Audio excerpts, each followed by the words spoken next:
It is May 24th, 5 o'clock, 1 hour before the market opens. And I just want to say thank you guys for all the love and support. We're currently in Atlanta and we've done pretty much 7 cities right now. We had to skip over Chicago because they kept canceling all the venues. So they canceled like 4 venues on us back to back. Every time we booked, set up, eventually something would come up and then they would cancel it. So we got to come back to Chicago at another date. But right now we have Atlanta coming on the 29th. But also, since it's May 24th, my birthday's in 3 days and I'm finally turning 23. Some people always be commenting like, he's been young forever. I mean, it takes a whole year before you even turn a different age. So, but yeah, I am finna be 23 on the 27th of May. And I'm happy about it, but I'm still working because for me, I never celebrated birthdays when I was a kid. We didn't have money to celebrate birthdays as a kid. So I've kind of grown up to like be accustomed to not really celebrating my birthday. So it really doesn't mean too much to me. I'm happy and blessed to live another year, but still got work to do because this is not my last year, you know? People celebrate their birthday like it's going to be their last year living. Nah, my birthdays, I'm happy to wake up every single day of my life, right? Uh, with that being said, once again, just appreciate all the love and support that we've gotten on tour. 7 cities in, and all of them was just amazing, hands down amazing. And I know upcoming we're gonna have Atlanta and it's gonna be crazy, but we're also gonna do like a birthday party for like me to like do the event and birthday party all in one in Atlanta. And I know that's going to be really heartwarming and it's going to be amazing. So I'm ready for that. And as you're watching this video, you probably don't even know what I'm talking about, but just pay attention to my Instagram and Telegram notifications. Have those on, have these notifications on, just have all notifications on, because honestly, everything I say is probably important. I don't just post random shit unless it's very important or I'm just making a joke of somebody. Like today I posted on my story because somebody said that I don't make $1 million plus because I don't have 2 monitors. That monitor that I have, my curved monitor, was like $4,000. And I have more monitors, but I choose to use the curved monitor. It makes me feel good when I just feel like I'm in like Iron Man's cave or something. But anyways, birthday's coming up, Atlanta event on the 29th. I have the vlogs coming out for you guys soon for pretty much the whole tour. It's going to be one long video. So if you guys are ready for that, comment tour. That video is going to be amazing, heartwarming. It's going to be really good. And with that being said, am I missing anything? I'm trying to do more of like vlog styles, like how you guys want. I've started to notice that my trading content is repetitive, but I repeat the same things because I try to repeat it, but in different ways so that it can click to somebody. But what I've started to understand is the reason why some people are not really understanding it is because they don't understand my mindset behind things. I'm a very minimalistic person. I'm a simple person. Whenever I'm minimalistic or simple, I can move freely. I can do anything freely. So I think the same way when it comes to my brain and just my analysis and the way I make my decisions. I like to keep all my decisions very simple, because the moment I make it complex is the moment I confuse myself or something goes wrong and I don't know exactly what to fix because it's so complex.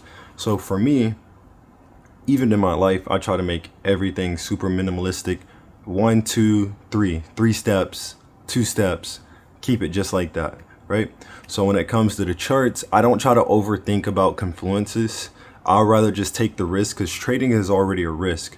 So the moment that I put my money into my account, I'm already putting it at risk anyway. So I don't have that emotion inside of me that, oh, what if it just goes against me, or what happened if I lose? I'm scared to get in a trade.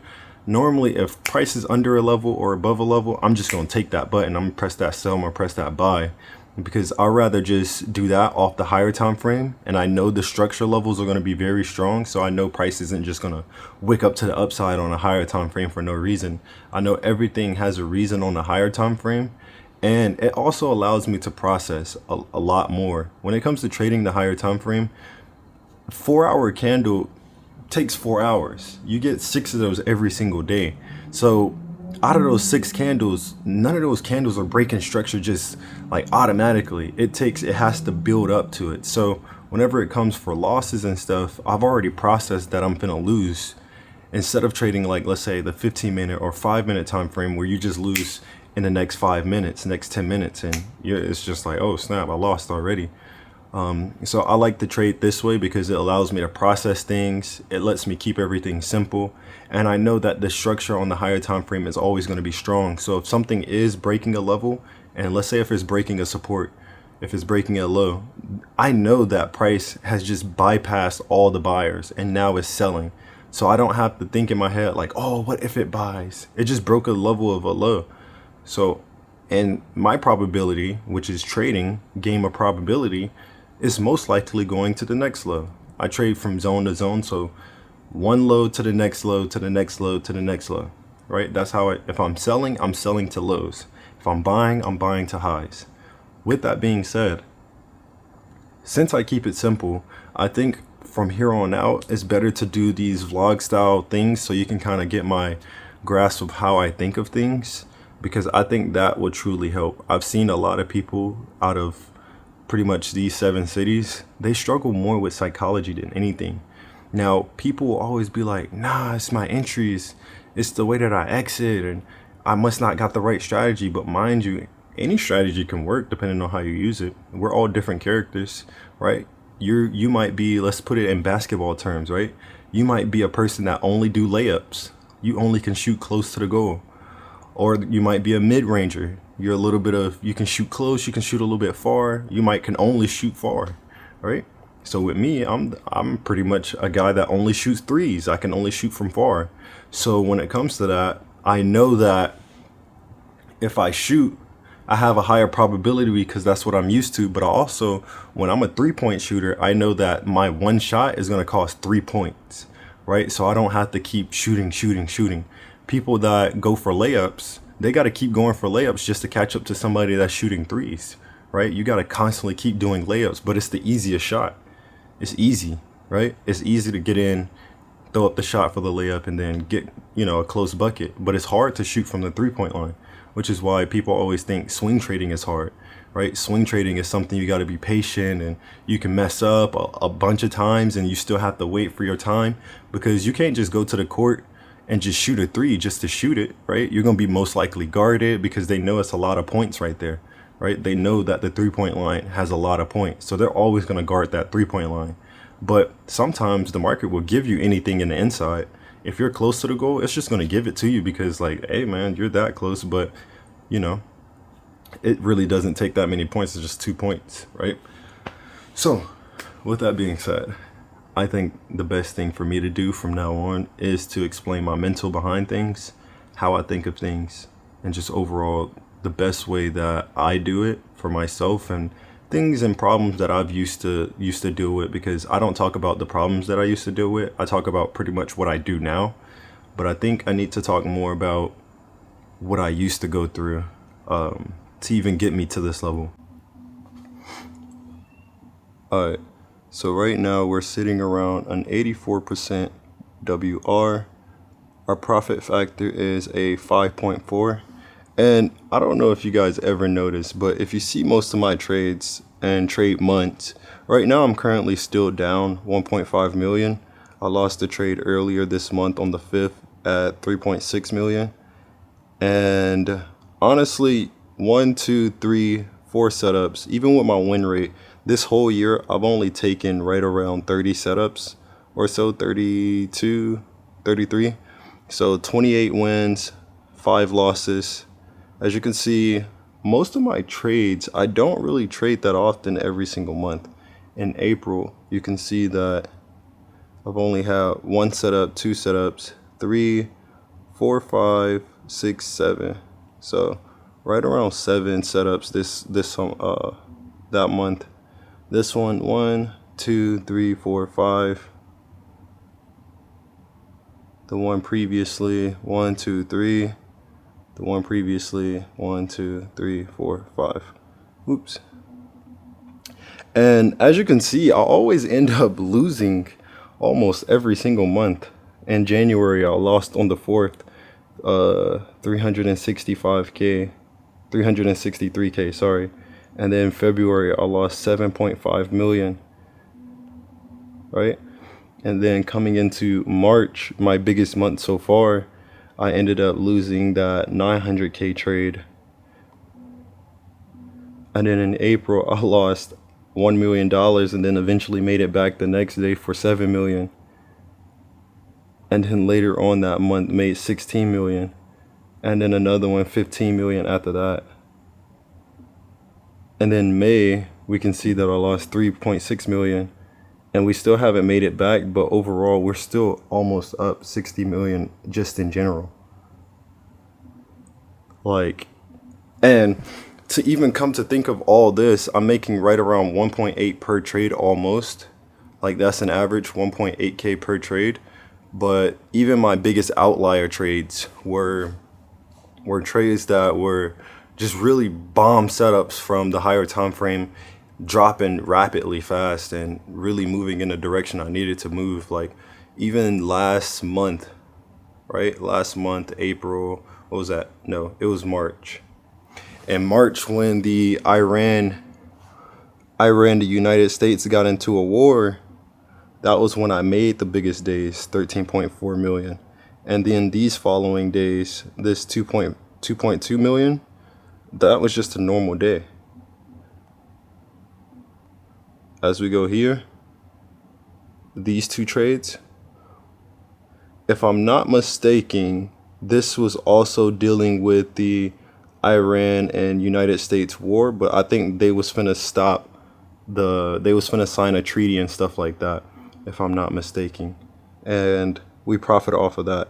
But I'm just showing all of this because there's a certain mindset you have to have behind all of this. Like, even to now, I don't fear some of my trades, but I hate being wrong. Like, I don't want to be wrong, and I know the markets, I'm not always going to understand it. As you can see, I lose pretty much every single month. I show my losses too as well, so it's like every single month I'm almost destined to lose a trade. I'm destined to lose a trade, but I'm still trying to fix that. I still want to see and understand, okay, what is it? Because sometimes I get into this this groove, I get into this flow. And then when I feel like I'm flowing too much, sometimes I kind of jump the gun on a trade that I know I should have never jumped the gun on. Most of the trades that I lose is because I've jumped the gun on the indication with no correction, or I haven't waited for the correction to get done finishing. And then the correction ends up turning into a reversal.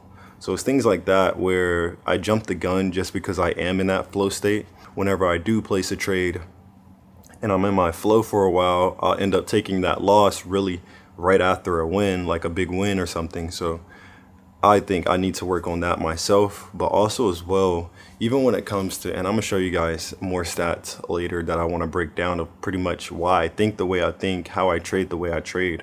Because a lot of people online feel like I just trade every single day and I'm making millions every single day, which is not the case, right? We're on month 6 almost, and I'm just getting up to this P&L that I'm at now, right? And I've shown proof time over time. I've shown withdrawals, I've shown crypto accounts, and I've shown fucking statements and everything. So it's just like, even to get to here, it had to be a certain mindset, but also as well, like, I can't let my P&L, I can't let where I'm at now distract me for like the overall skill of it, if you get what I'm saying. Like, I can't let where I'm at now with my P&L or just overall with my win rate or my profit factor, I can't let it cloud up my decisions. And sometimes it comes into my head, I'm just like, oh, I'm up, I can risk this much, or oh, don't worry about it, I already won this trade the other day, so if this trade doesn't hit, it's okay because I won. I don't want to think like that. I want to get to a state where even last year I finished the year off with a 96% win rate, and that was only because I was so focused on trying to make sure that I put myself in the best higher time frame possibilities. Right? the best possibilities I could find, but I also was on top of the charts like that. So with tour going on, it's been kind of hard to be on the charts, but also I'm glad because the charts hasn't been moving as much. So I don't feel like I have to be in a trade, but I need to be right back on top of it and sharpen up my skills and just make sure that I'm doing everything I need to do. So that way, when it does come time to having that win streak and I'm hitting it, I don't get sidetracked by anything, right? And I need to pick up my win rate. I don't know why it's picked.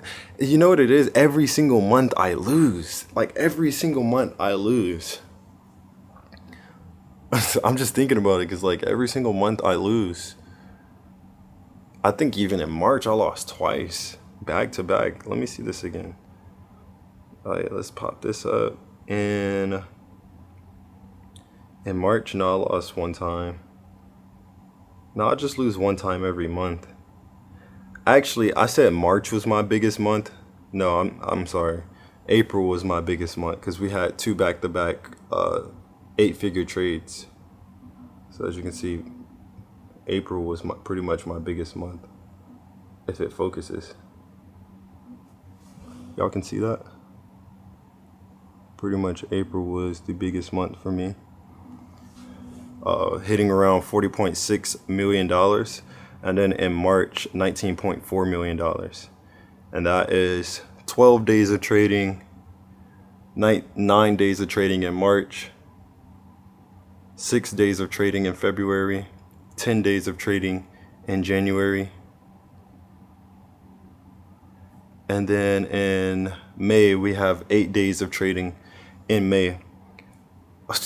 And I'm sorry to talk you guys' head off, but just to even get my mindset and really understand what I'm talking about, there's 225 trading days in a year. Hold on, let me make sure. Let me fact check myself.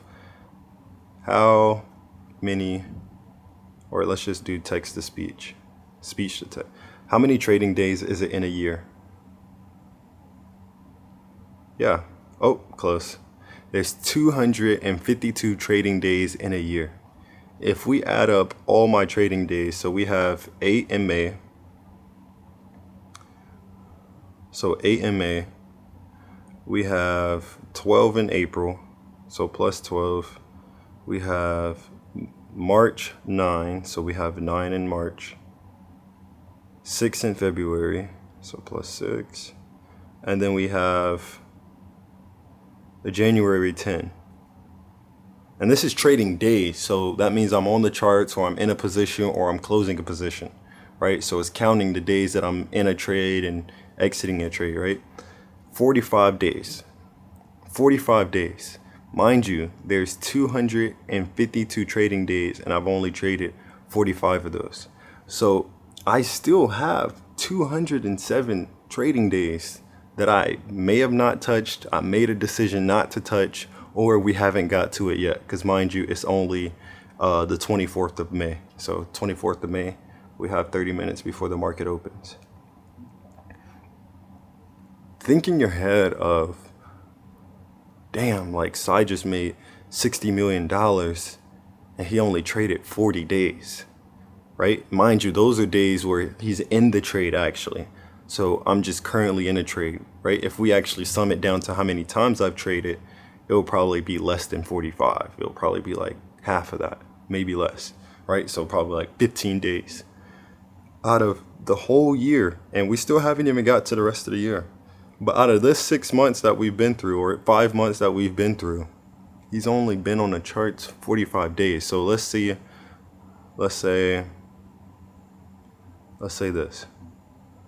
From January to March, no, to May, sorry. May 24th. How many days is that? So 144 days. That's how many days it is, right? Let's see how many business days. And as you can see, look, I want to kind of interact with you guys and make sure you guys, we're all on the same page. Look at that. From January to March, or May now, I don't know why I keep saying March. We're going to come here. We're going to be like, business days. So that is 102 business days. 102 business days minus my 45 days. 57 of those days, 57 of those days. So that's almost equaling up to right around 2 months worth of days that I did not trade. And business days, we're talking about business days. That is 57 days, 2 months worth of not making a decision or holding out, being patient. 57 days of just sticking to discipline and being on my hands and just waiting for my setup to come. That just goes to show you that there's a different mindset that you're just missing. It's not about the charts. It's not about my entries. I could place a trade every single day, but it probably wouldn't get me to here, right? I want you guys to understand it's a mindset thing. It's all in everything that I'm showing you. It's a reason why, but it's also one of those things where I have to realize, like, even just to get to here, there's a reason why. Let me fix the ISO right quick. Let me help you guys out. But yeah, like I was saying, even to get to this point, everything is just all a psychology thing. Because with me, my average trade is, come here, come here, come here. Say hey to the chat. Say hey to the chat. Meow. Meow. Bro, do you know this cat is worth like $5,000 more? And he just be acting like he run the crib. Y'all, this is Lux. Oh no, this is Dax. Dax is the darker one, Lux is the lighter one. As you can see, this one has like a little bit of gray around him, his face. And yeah, the other one's somewhere. But anyways, even down to like the way that I trade, so such as like the time frame that I hold my trades, I hold my trades for 2 days and 18 hours. I'm pretty sure it's 2 days and 18 hours on average. So every trade that I'm in is right around 2 days. Yeah. So if I have right around 28 wins and most of my day, it's like right around 45 days, you can see how they double because it's 2 days. So even when it comes to that, there's a mindset behind that. If I get into a trade and I close within 1 hour, it's going to freak me out because normally I hold on average a trade for 2 days. If I don't hold that trade for 2 days, in my head, I'm going to be thinking like, dang, why did I close so early? Is it still going to go up or is it still going to go in my direction? Am I wrong? It's going to be all types of things that I feel. And it's going to cause greed because I'm like, dang, maybe I should hold more and get back in. So it's going to cause FOMO. It's going to cause me to overtrade, try to get back into a setup that I've probably already seen that's done. It's all different factors, but you won't truly understand my strategy if you don't understand me, understand my mindset. So like I said, let's get into the video. Sorry for the rant. Some people love the rants. Let me know if you love the rant. Let me know if it helped you. Comment down below, say something that, hit you or you kind of understood. I need to start talking to you guys more like this. I think that this is way better when it comes to the process of trying to build up that journey. And yeah, I'll talk about problems and situations and things I have, and hopefully you can relate in your own way. And yeah, let's get through this together, and I'll see you guys at the rest of the events and tours. I love you guys. I love you guys so much. Appreciate it. All right, coming in at 6:30 on Sunday. I first and foremost start off on the 4 hour time frame whenever it comes to marking up charts. I feel like this time frame for me works good because it gives me more of like a swing trader aspect because I can hold my trades for pretty much those 2 to 3 days when it comes to any of my swing trades. So 4 hour kind of gives me that, and then sometimes the daily, but right now I can see that we have a good amount of highs and lows that I can use on the 4 hour. So we're gonna start here. So first, I would start off with where's current price? And whenever I'm looking at current price, I try not to chase this too much, especially when it's first breaking out, because I can see that right now it's like first breaking out. So most people would kind of chase this and try to get into the buy. What I would like to do is I notice this, I understand that price is pushing up, but I know that this could not be the same way in a couple of hours, or it could be even more, whatever the case might be. So from here, I try not to FOMO or anything when it comes to the Sunday open. I let price do whatever it has to do. And mind you, tomorrow's a holiday, so the markets is going to be closed. Um, so I'm not too stressed about anything. So first and foremost, 4 hour time frame, I would go and try to find this. So I would start here, and all I would do is move back and look for the recent high or low. So in this case, we would have equally right here, right? And I personally like to mark the body closes because I feel like that's a closed deal. But there's no problem with using the wicks either. I feel like those, to me, I feel like body candles work for me because whenever I take my trades on the swing highs or swing lows, whenever a body candle, like let's say if something was to come under this body close, I would just take that trade if there's a good candle that pushes under here with volume, and I would just take that trade. But it makes no difference if you use this too. It's still a set of buyers sitting here, and it's still a set of buyers sitting at the candle close too. So both of them work. I just like using body closes, but either one you can use. So let's say if we use the body close, we can see that price is now pushing above this swing high. Now, with me, I try not to put my whole mindset on just one bias. Even though I see price is pushing up higher, this could just be an indication, but an indication doesn't necessarily mean that it has to go up, right? Price can cause an indication just to go back down, which is called liquidity. And that's most likely a liquidity grab. So in this scenario, I try not to fixate just on one bias. So from here, I see where price can become bullish. So then I'm gonna put this alert, right? And I'm gonna do crossing down because whenever it comes down, that's when I want price to alert me. So got that one.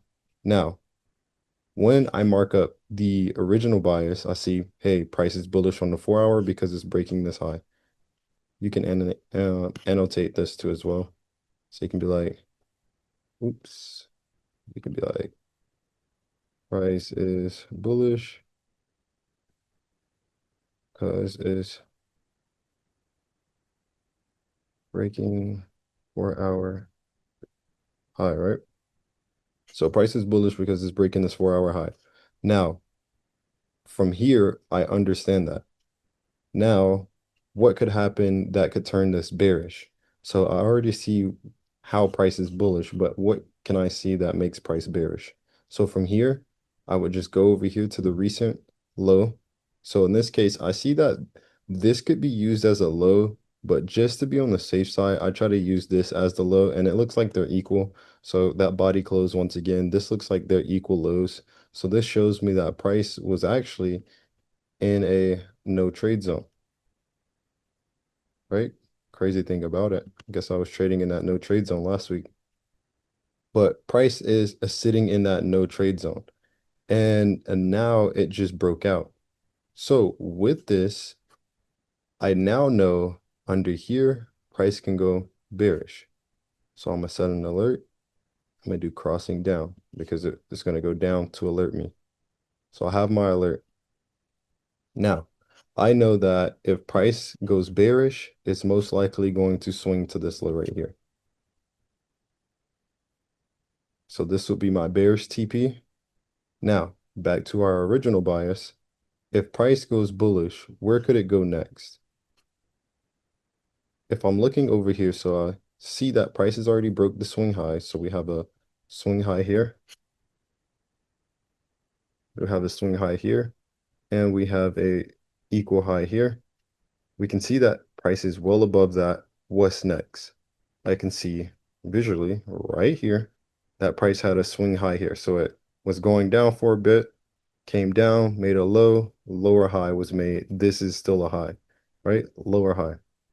This lower high made a lower low, as you can see, and then we're progressing back up. So that means price is coming back for this lower high. So what we'll do, mark this up. And this is the level that price is most likely heading to since it is buying. I'm going to delete these lines to make it a little bit more cleaner.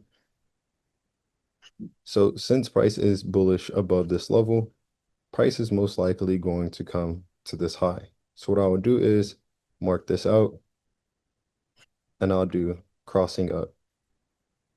So all I'm doing is double tapping or using both fingers on my Mac, coming here, pressing add, going here, crossing up, placing it, right?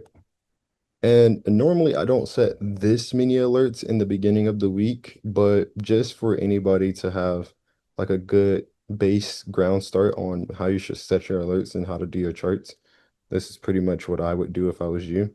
Normally it doesn't take me this long either, but I'm trying to break everything down. So right here, we would add an alert for this sell-off too as well. So we'll do another crossing down here just to have that alert sitting here as well. And we'll do it on this close here. So boom. So now we have our alerts for the bearish side of things. And then we also have the bullish side of things. Now, with the information that I'm giving so far, I don't see too much of something that I can do in this situation. Now, what I will say is in most scenarios where I've been in this situation where price has a short period of time before it gets to the next high, normally price ends up breaking out of this level, and that's what I end up taking the setup off of. So I will take a setup off of price moving just like this. So we'll have another candle. We'll have that next candle. It'll be the indication. Price will start that indication. Once it does that, it'll go up for a bit and start to make its way down. And then that will be the setup that I take. Normally, whenever I see setups like this, or just whenever the week starts like this is normally how everything goes for me. So these candles will turn these red for you guys, right? So normally I'll get that bullish push indication, that correction, and then I'll take that trade when price comes back above that level again and target here with the stop loss at whatever the low was. So it'll probably look something along the lines of and we're going to turn this back gray. Probably look something along the lines of this. So we'll take that and we'll place our stop loss under here with our target here, but we're still going to aim for more later on. So that's normally how it will look. But yeah, whenever price is this close to that lower high, and what I mean by just that close is just visually, like I can see that price is pushing with a lot of pressure, so I can tell that this amount of points isn't going to be a lot for price to move. I see that it's at 4,558. I'll make my text a little bit bigger. I like to be very minimalistic because I don't like when my charts feel big and bulky and everything. So that's why my charts is pretty much always clean. Even with the wicks, I always keep the wicks very low, but since I'm making a video, I just have it pretty high, but normally they're super low because I don't really utilize them like that. So I don't really need to see them. But yeah, so as we have here, anything above this level is normally what I would end up taking. This first move is really just to see if price is going to make that push. And it also gives room for me to let price do its thing because even with this push in my head, I would think that this push would create this since I'm so used to it happening. It would create something like this. And all of this is just to really come back and retest here if it wanted to. If price wanted to come here and retest, I'll be okay with that too as well. And it will also give all this time to progress to the upside. It'll give all this time to progress, which is really good. All this being progression and then coming back above this level is really good for me. So in this scenario, I would just kind of sit back and wait for more information. There's not much I can do. And once again, tomorrow's a holiday. So since it is a holiday, there's like literally no volume at all. And if it is, it's really not the volume that I want to put myself in. Um, so yeah, that's pretty much what I would do on a Sunday. Am I missing anything?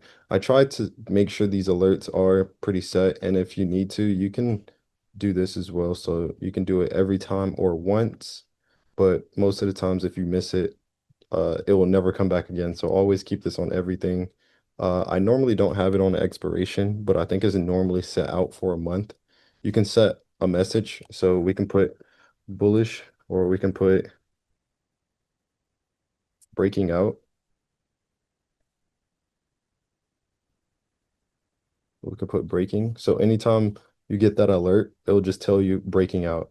So you'll know exactly where price is at without, you can even put, you can be like breaking out at 4,573.